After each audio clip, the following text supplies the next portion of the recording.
তখন নাকি তোমাকে কবরস্থানের মধ্যে খাটিয়ার মধ্যে করে নিয়ে যাওয়া হবে। নিয়ে যখন যাবে রে বান্দা, তখন আর তুমি কিছুই বলতে পারবা না। দুনিয়ার মধ্যে যে ছিলা তুমি মনে করতা যে তোমার আর মৃত্যু হবে না, এই ধন দৌলত মনে তোমার সাথে যাবে, বাড়ি গাড়ি মনে তোমার সাথে যাবে, ছেলে সন্তান তোমার সাথে যাবে। আল্লাহ রাব্বুল আলামিন কুরআনুল কারীমে বলেন, ইয়াউমা লা ইয়ানফাউ মালু ওয়ালা বানুন, ইয়াউমা লা ইয়ানফাউ মালু ওয়ালা বানুন। আল্লাহ বলতেন, বান্দারে দুনিয়ার মধ্যে যাই কিছু কামাই করেছো, ধন দৌলত বাড়ি গাড়ি টাকা পয়সা যাই কিছু করেছো রে বান্দা, ছেলে মেয়ে স্ত্রী পুত্র আপনজন যে কিছু ছিল, কেউই তোমার আপন হবে না। কথা ঠিক থাকে? ঠিক। দুনিয়ার মধ্যে ছেলের জন্য বাড়ি করেছো, মেয়ের জন্য বাড়ি করেছো, স্ত্রীর জন্য বাড়ি করেছো, কালকে আমাদের দিন কেউই তোমার কোনো কাজে আসবে না। নিজের যদি নেক আমল না থাকে, নিজের সম্পদ যদি তোমার কাছে না থাকে, দুনিয়ার কেউই তোমার পরিচয় দিবে না। কথা ঠিক না?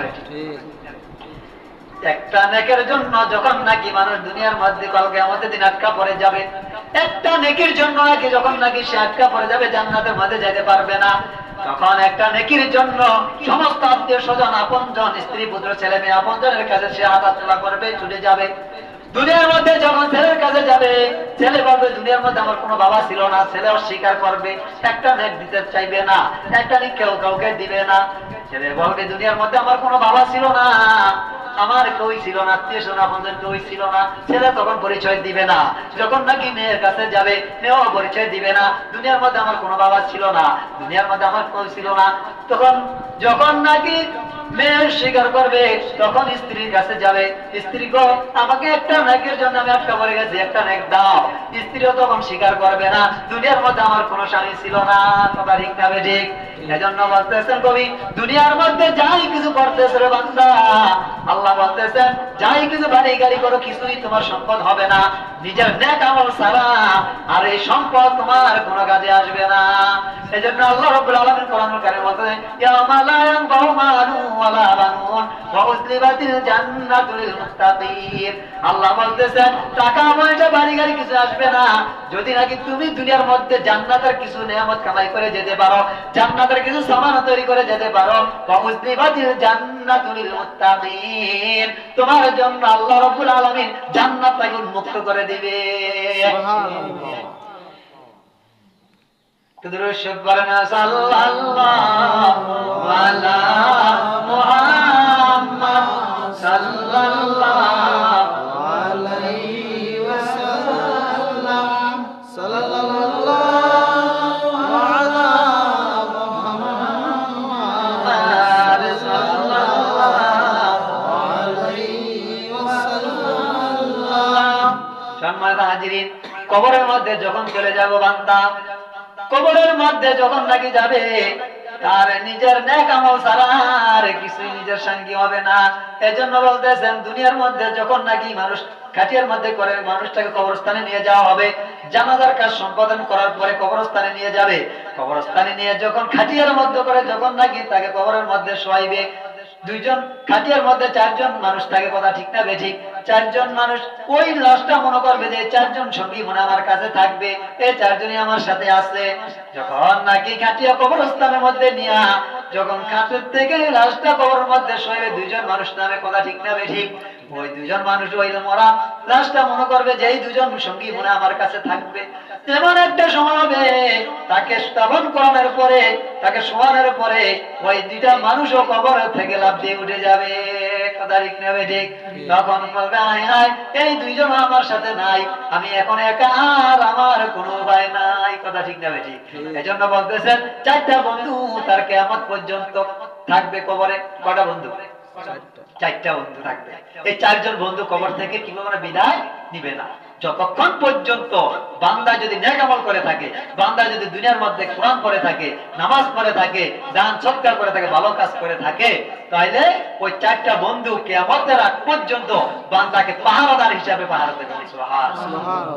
সম্মানিত হাজিরিন, যখন নাকি মানুষ মৃত্যুবরণ করবে, মৃত্যুবরণ করার পরে যখন নাকি মানুষকে কবরের মধ্যে দেওয়া হবে, কবরের মধ্যে দেওয়ার পরে তার চারটা সঙ্গী হবে। ওই চারটা সঙ্গী, এক নম্বর সঙ্গী হলো কোরআনুল কারীম। কোরআনুল কারীম যদি সে তেলাওয়াত করে থাকে, কুরআনুল কারীম তার ডান পাশের মধ্যে যে দাঁড়িয়ে যাবে।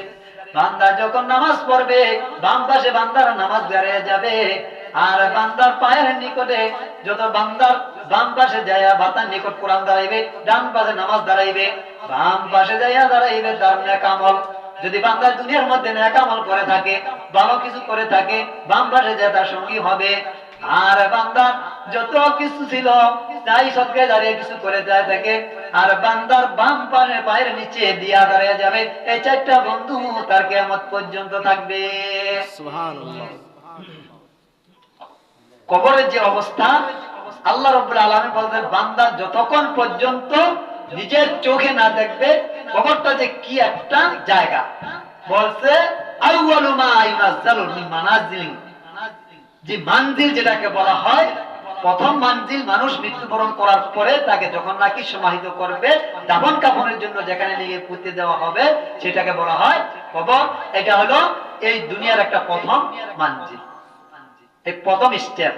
তারপর থেকে বান্দা ওখানে থাকবে, ভালো মন্দের বিচার করার পরে বান্দা যদি ভালো কাজ করে থাকে, বান্দা যদি নেক আমল করে থাকে, বান্দা যদি আল্লাহর হুকুম আহকাম মেনে চলে থাকে, আল্লাহ রাসূলের সুন্নতের মোতাবেক চলে থাকে, তাহলে ওই হিসাব নিকাশের পরে বান্দাকে কি করবে?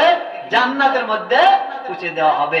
সর্বশেষ মানজিল হলো বান্দা জান্নাতের মধ্যে চলে যাবে, যেখানে আর অনন্ত অসীম কাল পর্যন্ত থাকবে, ওখান থেকে আর বাইরে হবে না। সুবহানাল্লাহ। সুবহানাল্লাহ, সুবহানাল্লাহি বিহামদিহি, সুবহানাল্লাহিল আযীম। আল্লাহ রাব্বুল আলামিন বলেন কবরটা কারোর জন্য হবে বেহেশতের বাগান, আবার কারোর জন্য হবে জাহান্নামের টুকরা। কথা ঠিক না বেঠিক? এটা আমার কথা না, কোরআন এবং হাদিসের কথা। কবরটা কারোর জন্য হবে জান্নাতের বাগিচা, কারোর জন্য হবে জাহান্নামের টুকরা, ঠিক না? কিন্তু যদি নাকি আপনি আল্লাহর হুকুম আহকাম, আল্লাহ যে উদ্দেশ্য করে আপনাকে দুনিয়াতে পাঠাইছেন, ওগুলা যদি আপনি পুঙ্খানুপুঙ্খভাবে আদায় করে থাকেন, তো কোশ্চিন কালো আপনি জাহান্নামে যাইবেন না। আর আল্লাহ বলতেন যদি আমার হুকুমের বিরোধিতা করে থাকো, আমার কোরআনের বিরোধিতা করে থাকো, নামাজ ঠিক মতো না পড়ো, সুন্নত মোতাবেক জীবনযাপন না করো, তাহলে বান্দা তোমার কার্যকলাপের কারণে, তোমার কৃতিকর্মের কারণে তুমি জাহান্নামে চলে যাবা। আমি আল্লাহর কোনো কিছু করার আছে?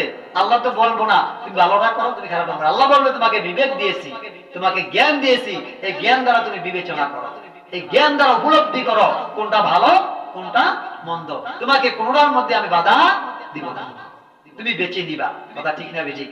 নিজের পথ নিজে কি করতে হবে? বেছে নিতে হবে। আল্লাহ বলবেন বান্দা তোমার যে জ্ঞান আছে, জ্ঞান দ্বারা তুমি অনুভব করবা যে তোমার কোনটা কল্যাণ কোনটা অকল্যাণ। কথা ঠিক না?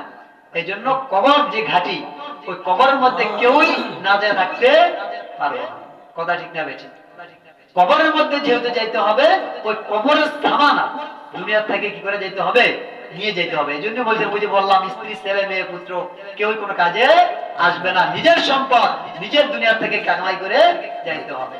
যখন নাকি শাহ সেকান্তর বাদশাহ দুনিয়া থেকে চলে যায়, তিনি বলতেছেন হে দুনিয়ার মানুষ, তোমরা, তার রাজা উজিরদেরকে বলছে, আমি যখন দুনিয়া থেকে চলে যাব কাপড়ের বাহিরে আমার হাত দুটা রেখে দিও।